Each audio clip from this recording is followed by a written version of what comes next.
The hardest part about the freestanding chin to chest handstand is just getting into the position.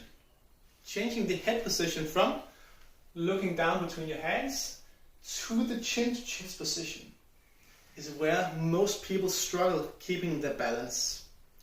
This is of course also in part because before you're starting to chase the freestanding version, you should already have built up a decent amount of control and ability to balance by using the wall. However, once we get to the freestanding version, we can do some small tweaks to make this head transition just a little bit easier. The main thing is going to be to start by keeping the legs slightly split instead of doing it in a completely straight handstand position. What this does is it makes it a little bit easier to have a object that you are going to aim your gaze towards, right?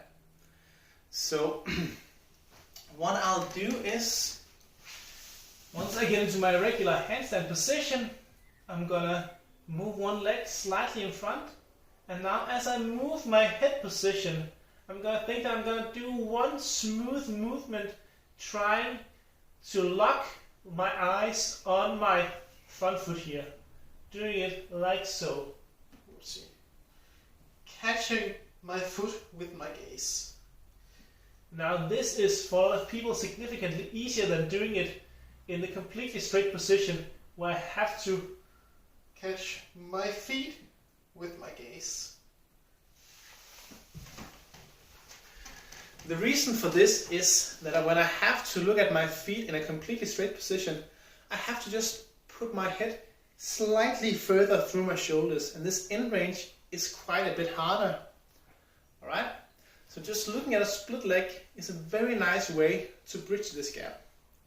Once you're in the position, you're able to balance it comfortably with the split leg position, then you can start working towards catching the balance, locking your eye on the split leg, and then closing the legs together. Other things to think about when changing the head position is, like I just said, we want to do it in one smooth motion. You don't have to do a fast movement, but you need to do it in a smooth motion. Really go for it.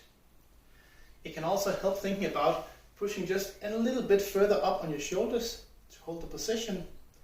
And the final thing is that in the beginning, for some people it might be easier to think about actually holding your breath as you're doing the head movement.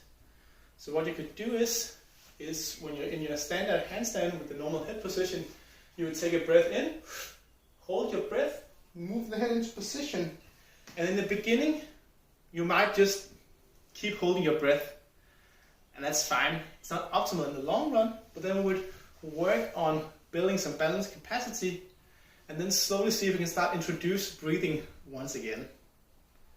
Next step would be to only hold your breath when moving the head, and the final step would be to not have to think about it at all.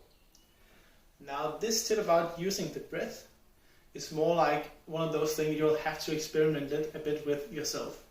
It doesn't work for everybody. For some people they don't really seem to have any effect of it, but for other people it will make a huge difference. Cool. Give it a shot and enjoy.